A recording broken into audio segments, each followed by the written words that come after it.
Mahal, may iba ka na bang babae nitong mga huli? Anong pinagsasabi mo? Ang pagdududa, pagkabalisa at determinasyon ay naghalo-halo sa isip ni Sarah. Nagpa siya siyang sundan ng kanyang asawa upang personal na kumpirmahin ang katotohanan. Ngunit hindi niya kailanman inakala na ang naghihintay sa kanya ay hindi kataksilan kundi isang ganap na bagong mundo. Ngayon, pakinggan natin ang kwento ni Sarah. Ako si Sarah Williams, 35 taong gulang, ipinanganak at lumaki sa Brooklyn, New York. Nag-major ako sa marketing sa kolehiyo at pagkatapos ng graduation, nagtrabaho ako bilang brand manager sa isang medium-sized na kumpanya.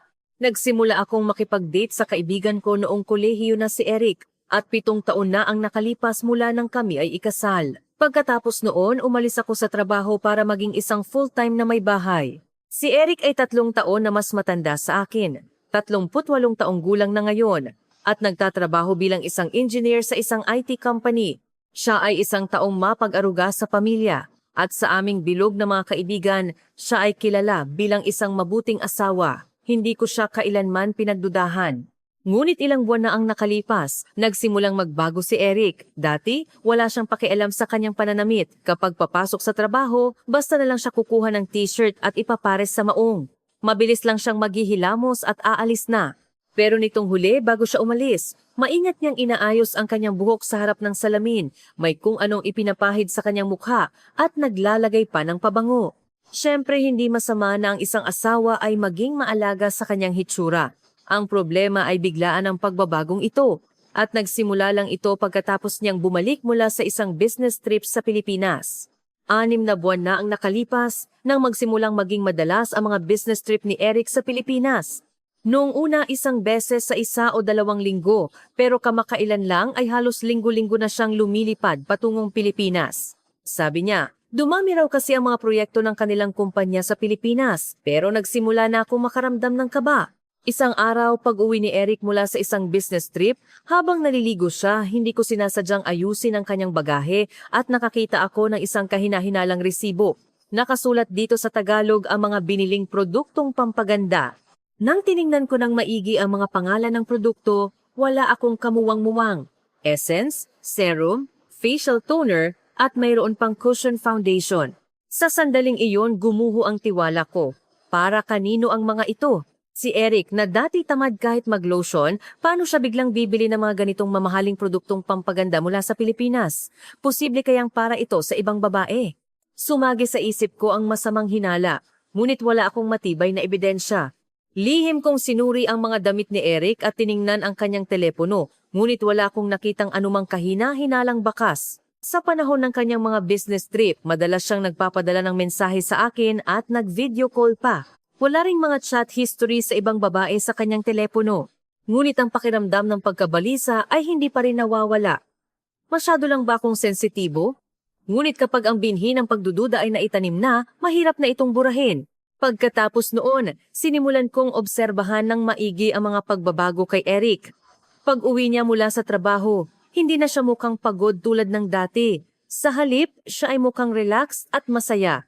Sasabihin pa niyang gusto niyang kumain sa isang Filipino restaurant para sa pork sisig o magrereklamo na tuyo ang kanyang balat at kailangan ng moisturizer. Bakit nagkakaganito si Eric? Dahil lang ba talaga ito sa kanyang mga business trip? Isang araw, umuwi si Eric na may dalang shopping bag. Mahal, tingnan mo ang bago kong binili. Inilabas niya ang isang buong set ng basic skincare products. Ano ang lahat ng ito? Ginamit ko ito sa Pilipinas. At napakaganda talaga. Gusto mo bang subukan? Nakangiting sabi ni Eric. Ngunit ang puso ko ay puno ng kalituhan. Bakit nangyayari ito? Sino ang nagrekomenda nito sa kanya? Sa ganitong kalagayan ng pag-aalinlangan, lumipas ang panahon. Isang araw, biglang nag-anunsyo si Eric ng isang malaking balita. Na-assign ako sa branch natin sa Pilipinas. Sa susunod na 2 taon, doon ako magtatrabaho. Ano, 2 taon sa Pilipinas?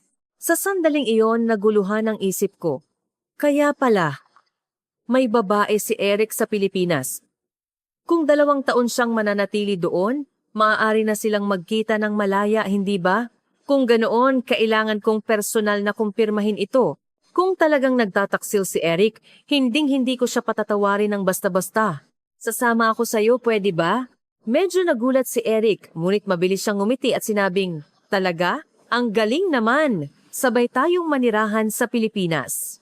Totoo kaya ang ngiting iyon? O umaarte lang siya para linlangin ako? Ngayon na ang oras para personal kong makita ang katotohanan. Pupunta ako sa Pilipinas para linawin ang lahat ng aking mga tanong. Isang linggo na akong naninirahan sa Pilipinas. Sa totoo lang, lahat ay bago pa rin sa akin. Mula sa sandaling pagdating ko sa airport, naramdaman ko na ang Pilipinas ay mas malinis at mas maayos kaysa sa aking inaasahan. Walang makikitang basura sa mga kalye at ang pampublikong sasakyan ay dumarating sa oras. Bagamat mabilis maglakad ang mga tao, sumusunod sila sa mga alituntunin.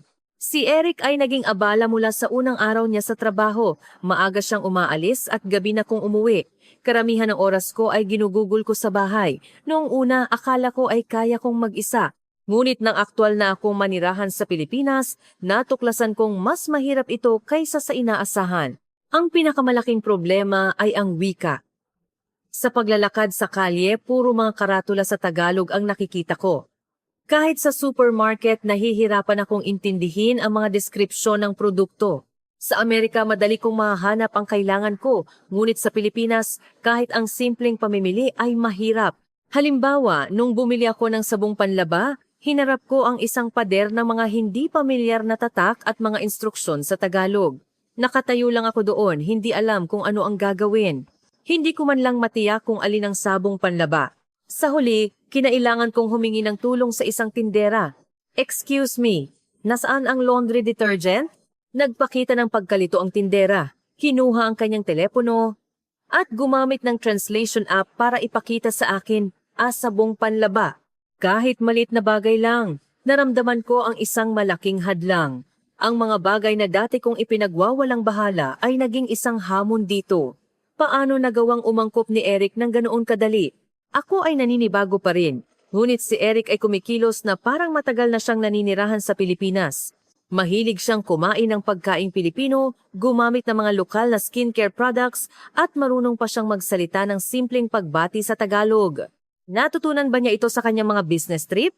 Para masagot ang tanong na ito, nagpa siya akong personal na maranasan kung paano nakaangkop si Eric sa buhay sa Pilipinas. Kamakailan, si Eric ay laging kumakain ng mainit na arroz caldo tuwing umaga. Sa Amerika, karaniwan kaming kumakain ng cereal o toast para sa almusal, isang simpleng solusyon. Ngunit mula nang manirahan si Eric sa Pilipinas, ganap na nagbago ang kanyang mga gawi sa almusal. "Mahal, gusto mo ba ng arroz caldo?" tanong ni Eric habang naghahanda para sa trabaho. Umiling ako at sinabing, "Wag na, kape lang ako." Ngunit ang mabangong amoy mula sa kutsara ni Eric ay nakapukaw sa aking pansin. Ang sabaw ay amoy masarap na parang nagpapainit ng katawan. Kailangan ba talagang maging ganito kasarap? Nagsimula akong maging mausisa at nagpa siyang subukang magluto ng arroz caldo. Bumili ako ng mga sangkap mula sa supermarket, iginisa ang luya at bawang, idinagdag ang manok at bigas, at pinakuluan ang sabaw. Mas matrabaho ito kaysa sa inaasahan ko. Ngunit nang matikman ko ang unang subo, labis akong nagulat. Hindi pala masama, di ba? Nakangiting sabi ni Eric. Noong una, hindi rin ako sanay. Pero pagkatapos kong kainin, gumaan ang pakiramdam ko. Doon ko naintindihan. Ang pagkagusto ni Eric sa lutuing Pilipino ay hindi lang simpleng pagbabago ng panlasa, kundi isang natural na pagkahilig na nabuo sa pamamagitan ng personal na karanasan. At may isa pang bagay na ipinagtataka ko. Kailan nagsimulang maging maalaga si Eric sa kanyang balat? Ang balat ni Eric ay bumuti kamakailan, kaya gusto kong malaman kung anong mga produkto ang ginagamit niya. "Mahal, anong skincare products ang ginagamit mo?" "Basic skincare lang." Mula nang dumating ako sa Pilipinas, nakita kong lahat ay nag-aalaga ng kanilang balat, kaya sinubukan ko rin. Nagpa siya akong personal na gamitin ang mga skincare products ni Eric, toner, essence at cream. Nung una, tila nakakatamad, ngunit pagkatapos ilagay, naramdaman kong mas hydrated ang aking balat. "Kumusta?" tanong ni Eric na may ngiti. Nakakamangha. Mukhang epektibo nga ang ganitong pag-aalaga. Tumango si Eric. Sa Pilipinas, normal lang para sa mga lalaki na mag-alaga ng balat. Sa opisina, lahat ay binibigyang halaga ang self-care. Doon ko napagtanto na ang pagbabago ni Eric ay hindi dahil sa impluwensya ng isang partikular na tao, kundi isang resulta ng natural na pag-aaral mula sa mga taong nakapaligid sa kanya. Kung gayon, Kung ako rin ay personal na makikibahagi sa kulturang Pilipino tulad ni Eric, makaka-adjust din kaya ako? Sa pag-iisip nito, nagpasya akong itigil ang paghahanap sa dahilan ng pagbabago ni Eric at sa halip ay pag-aralan ang paraan ng pamumuhay sa Pilipinas. Para magawa ito, kailangan ko munang matutong kumilos ng mag-isa, kaya nagpasya akong sumakay ng bus sa unang pagkakataon nang hindi umaasa kay Eric. Sa Amerika, madalas kaming nagmamaneho at bihirang gumamit ng pampublikong sasakyan. Ngunit narinig ko na maunlad ang pampublikong transportasyon sa Pilipinas at gusto kong maranasan ito. Ngunit nang tumayo ako sa hintuan ng bus, ang mga ruta na nakasulat sa Tagalog ay nakalilito. Saan ako sasakay? Aling bus ang dapat kong sakyan? Ang MRT ay mas madali dahil maraming mga karatula sa Ingles, ngunit ang bus ay bago sa akin. Gusto ko sanang sumakay na lang ng taxi, ngunit ayoko nang sumuko ngayong narito na ako. Habang nag-aalangan ako at tumitingin sa paligid, isang matandang babae sa tabi ko ang marahang nagtanong, "Saan ka pupunta?" Nagulat ako. Nang makita niya ang aking pagkalito, ngumiti ang matandang babae at muling nagtanong, "Sa Ayala ba?" "Ah, oo, papuntang Ayala. Aling bus po ang sasakyan ko?" Mabait na sinabi sa akin ng matandang babae ang numero ng bus at itinuro pa ang hintuan. "Ito ang sakyan mo." Sa ganoong paraan, sa unang pagkakataon, matagumpay akong nakasakay ng bus ng mag-isa.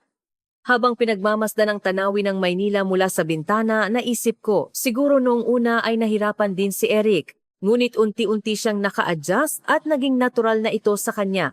Sa buong panahong ito, inakala kong biglang nagbago si Eric. Ngunit sa katunayan, dahan-dahan siyang naging bahagi ng kulturang Pilipino. Ngayon, ako naman ang kailangang umangkop sa buhay sa Pilipinas. Hindi ko namalayan, isang buwan na pala akong naninirahan sa Pilipinas. Noong una, lahat ng bagay ay bago at mahirap, ngunit ngayon ay medyo nasanay na ako. Nasanay na akong sumakay ng bus at MRT ng mag-isa. Naging mas madali na ring umorder sa mga restoran ng Pilipino. Kapag namimili sa supermarket, hindi na ako nagpapanik tulad ng dati. Dahan-dahan kong tinitingnan at hinahanap ang kailangan ko. Ang pagsasama namin ni Eric ay naging mas komportable rin. Nagbabahaginan kami tungkol sa aming araw, nag-uusap tungkol sa buhay sa Pilipinas, dumami ang mga ganitong pagkakataon. Ngunit may mga bagay pa rin na mahirap intindihin. Kahit anong isip ko, masyadong mabilis ang pagbabago ni Eric. Kailangan ko pa ng panahon para masanay sa buhay sa Pilipinas. Ngunit si Eric ay kumikilos na parang matagal nang sanay dito. Paano siya nagbago ng ganoon kadali? Habang hindi pa ganap na nasasagot ang tanong na ito, isa pang kuryosidad ang sumibol sa akin. Anong klasing buhay ang mayroon si Eric sa Pilipinas? Dahil si Eric lang ang kilala ko sa Pilipinas, mas marami kaming oras na magkasama kapag libre siya. Hindi madaling umangkop sa isang bagong kapaligiran, ngunit mabuti na lang at tuwing weekend, dinadala ako ni Eric sa iba't ibang lugar sa Pilipinas para tulungan akong masanay. Beauty salon, gym, Filipino restaurant at skincare clinic. Sinamahan ko siyang maranasan ng mga lugar na madalas niyang puntahan. Nung una, gusto ko lang malaman kung ano ang gusto ni Eric, ngunit unti-unti, ang personal na pagdanas sa paraan ng pamumuhay sa Pilipinas ay naging masaya. Isang araw, sinabi ni Eric na kailangan na niyang magpagupit at pupunta siya sa isang beauty salon. Sakto namang mahaba na rin ang buhok ko at kailangan ng ayusin at gusto ko ring magbago ng hairstyle kaya sumama ako. Ang kapaligiran sa mga beauty salon sa Pilipinas ay naiiba. Malinis at sunod sa uso ang interior design, mababait ang mga staff, at maingat ang serbisyo. Lahat ay perpekto.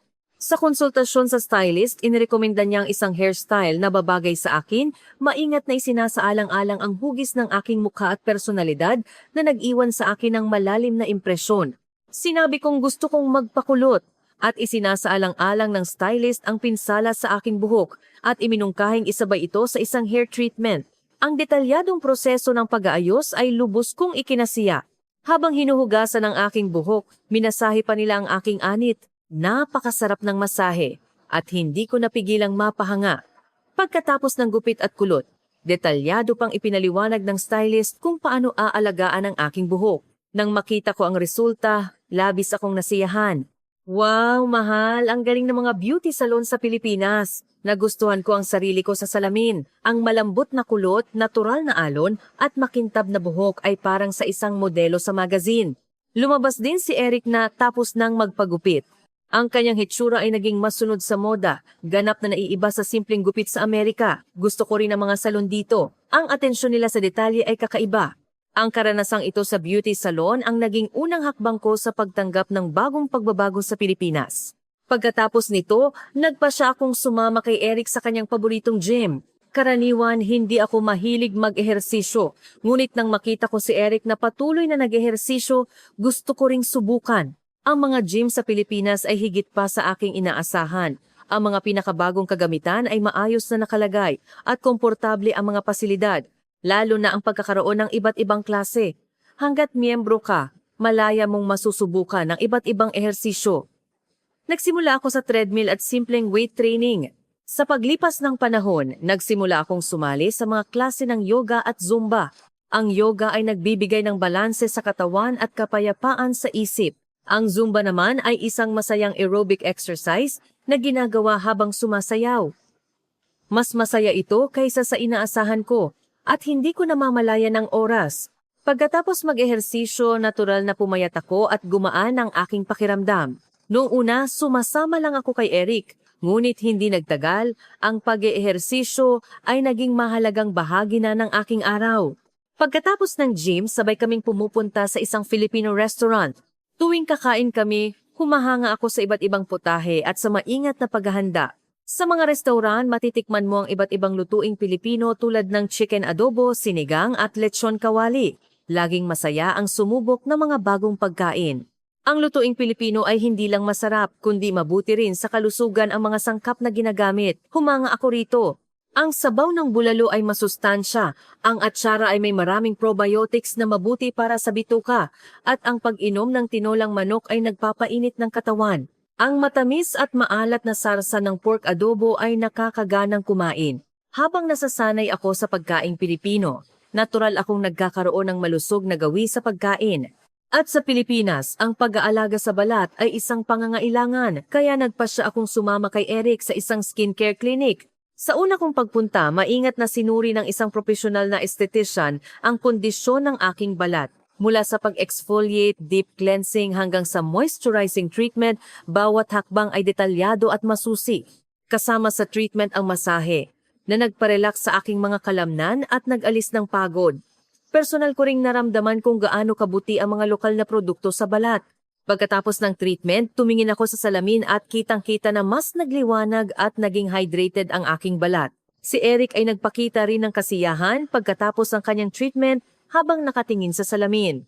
Kaya pala maganda ang kutis ng mga Pilipino. Sana mas maaga pa nating sinubukan ito. Mula noon, nagsimula akong regular na gumamit ng mga lokal na basic skincare products. Matapos personal na maranasan ang kahusayan ng mga produkto sa pag-renew at pag-hydrate ng balat, unti-unti kong minahal ang mga ito. Hindi ko namalayan, nararamdaman ko nang nagbabago ang aking buhay. Pag-aayos ng buhok sa salon, pag-eehersisyo sa gym para manatiling malusog, pag-enjoy sa balansing pagkaing Pilipino, at pagpapanatili ng malinis na balat sa pamamagitan ng skincare. Dati, akala ko ay biglang nagbago si Eric, ngunit ngayon, lubos ko nang nauunawaan ang dahilan. Ang paraan ng pamumuhay sa Pilipinas ay may kapangyarihang gawing mas malusog at masiglang isang tao. At ako, natural na ring nagiging bahagi ng pagbabagong ito. 2 buwan na akong naninirahan sa Pilipinas at ramdam na ramdam ko ang pagbabago sa aking sarili. Ang mga bagay na dati ay bago at mahirap ay natural na ngayon. Pagsakay ng bus, pamimili sa supermarket, pag-order sa Tagalog, at pagpunta sa sauna, pagkatapos mag-ehersisyo, lahat ay naging bahagi na ng aking pang-araw-araw na gawain. Ang pinakamahalaga, nagsimulang magkaroon ng kislap ang aking mukha. Pagkatapos magpaayos ng buhok sa salon at magpa-treatment sa skincare clinic, bumuti ang aking balat. Sa patuloy na pag-ehersisyo sa gym, naging mas malakas at malusog ang aking katawan. Ang mga bagay na dati kong ginagawa para lang maintindihan si Eric ay naging mga gawin na para sa aking sarili. Dati, nalilito ako kung paano mabuhay sa Pilipinas. Ngunit ngayon, masaya ako sa ganitong buhay. Bawat araw ay bago. Habang nasasanay ako sa malusog na pamumuhay, naramdaman kong naging mas masayahin ako. Isang araw, dumating ang aming unang anibersaryo sa Pilipinas. Sa Amerika, karaniwan naming ipinagdiriwang ang aming anibersaryo ng kasal o kaarawan sa pamamagitan ng isang simpleng hapunan sa restaurant. Ngunit ngayon, Gusto ko ng kakaibang selebrasyon. Pagkatapos naming mag-usap ni Eric, nagpa siya kaming manatili sa isang tradisyonal na bahay na bato at nag-book kami ng isang lumang bahay sa Vigan para sa isang tahimik at espesyal na oras. Pagdating namin sa lumang bahay, namangha ako sa kapaligiran. Pakiramdam ko ay tumigil ang oras. Ang malawak na hardin, mga bintanang kapis at kahoy na pinto, kasama ang bahagyang amoy ng sampagita, lahat ay magkakasuwato. Pagpasok sa silid, may mainit na sahig na gawa sa kahoy. Nang buksan ko ang bintana, pumasok ang banayad na hangin. Pakiramdam ko ay nasa loob ako ng isang pelikula. Napakasarap manatili sa ganitong lugar. Tumango si Eric na may kasiyahan. Ang tradisyonal na lutuing Pilipino na inihanda mismo ng may-ari ng bahay ay masarap din. Ang mga pagkaing inihain sa magagandang plato at ang mainit na sabaw ay nagbigay sa amin ng tunay na karanasan ng tradisyonal na kulturang Pilipino sa pagkain. Para ipagdiwang ang aming anibersaryo, sinubukan naming magsuot ng tradisyonal na kasuotan. Nagsuot ako ng isang eleganteng Filipiniana dress na may malumanay na kulay at si Eric naman ay nagsuot ng isang makisig na barong Tagalog. Tumingin kami sa isa't isa at napatawa. Hindi ko akalain na ganito tayo magiging immersed sa buhay sa Pilipinas. Malaki na talaga ang ipinagbago natin, sabi ni Eric habang marahang hawak ang aking kamay. Noong una, nahirapan kang mag-adjust sa Pilipinas, pero ngayon, mukhang natural na sayo. Tumingin ako sa labas ng bintana at marahang sumagot, ako rin. Dati, ang buhay sa Pilipinas ay tila banyaga at mahirap, pero ngayon, hindi ko na alam kung paano ako muling makaka-adjust pagbalik natin sa Amerika. Pagkasabi ko nito, napagtanto kong hindi lang ako nasanay sa buhay sa Pilipinas, kundi tunay ko na itong minahal. Ang buhay dito ay hindi lang pang-araw-araw na gawain, kundi isang bagong simula na nagbigay sa akin ng kalusugan at sigla. Habang naiipon ang mga karanasan ko rito, lalo kong nararamdaman ang alindog ng Pilipinas at ang pagbabagong ito ay napakanatural. Ngayon, lubos ko nang nauunawaan kung bakit minahal ni Eric ang Pilipinas at tulad niya, minahal ko na rin ito. Pauwi mula sa Vigan, biglang nagsalita si Eric. Mahal, paano kung manatili pa tayo ng mas matagal sa Pilipinas? Nang marinig ko ito, dapat sana'y nagulat ako, ngunit matagal ko na ring iniisip ang parehong bagay. Gusto kong gumugol ng mas maraming oras dito. Ang bagong paraan ng pamumuhay na ibinigay sa akin ng Pilipinas ay napakakaakit-akit. Masaya ako sa buhay dito. Tumingin ako kay Eric at ngumiti. Sige, pag-isipan natin ng mabuti. Lumipas ang 2 taon at bumalik kami sa Amerika. Ang pamilyar na tanawin at hangin ng New York ang sumalubong sa amin. Noong una, nakaramdam ako ng kapanatagan sa pagbabalik. Humiga ako sa aming lumang sofa, tumingin sa labas ng bintana at naisip, wala pa ring tatalo sa sariling bahay, ngunit ang kapanatagan na iyon ay panandalian lamang. Sa paglipas ng panahon, isang pakiramdam ng kawalan ang nagsimulang lumitaw. Isang umaga, biglang sinabi ni Eric, sa Pilipinas, madali lang kumain ng mainit na tapsilog tuwing umaga. Dito, kailangan pang maghanap sa malayo para sa mga sangkap. Tumango ako. Mahirap makahanap ng mga sangkap na Pilipino sa supermarket at mas mahal pa. Kaya nagsimula kaming magluto ng mga pagkaing Pilipino. Adobo, sinigang at pansit. Maingat naming inihanda ang mga ito ayon sa mga natutunan namin sa Pilipinas. Habang nakaupo kami ni Eric sa hapagkainan, nakangiti niyang sinabi, parang nakasanayan na natin sa Pilipinas na ito ay pangkaraniwan. Pero dito, espesyal ang pakiramdam. Ngunit ang kanyang mga salita ay may bahid ng kalungkutan. Mula noon, namuhay kami sa Amerika na parang nasa Pilipinas. Naghahanap kami ng mga restaurant ng Pilipino, umu-order ng mga lokal na skincare products online, at nag-aaral pa ng Tagalog sa bahay. Pinapanood namin muli ang mga palabas sa TV na madalas naming panoorin sa Pilipinas at kinakanta ang mga awiting Pilipino. Isang gabi habang naghahapunan, bigla kong naisip, mahal, paano kung bumalik tayo sa Pilipinas? Itinigil ni Eric ang kanyang pagkain at tumingin sa akin. Tumingin din ako sa kanyang mga mata at maingat na nagpatuloy. Hindi man agad-agad pero paano kung mag-apply ka ulit sa kumpanya para ma-assign sa Pilipinas? Nag-isip sandali si Eric at agad nang umiti. Sa totoo lang, iyan din ang iniisip ko. Nang gabing iyon, sinimulan naming pag-isipan ng mga paraan para makabalik sa Pilipinas. Tiningnan namin ang mga overseas work program ng kumpanya at pinag-usapan kung kailan ang pinakamagandang panahon para bumalik. Sa sandaling iyon, naintindihan ko na. Para sa amin, Ang Pilipinas ay hindi lang isang lugar ng trabaho sa ibang bansa. Itinuring na namin itong pangalawang tahanan. At ang pagnanais na muling magsimula doon ay lalong lumalakas. Ngayon, isa na lang ang natitira, ang maghanda para sa aming pagbabalik sa Pilipinas.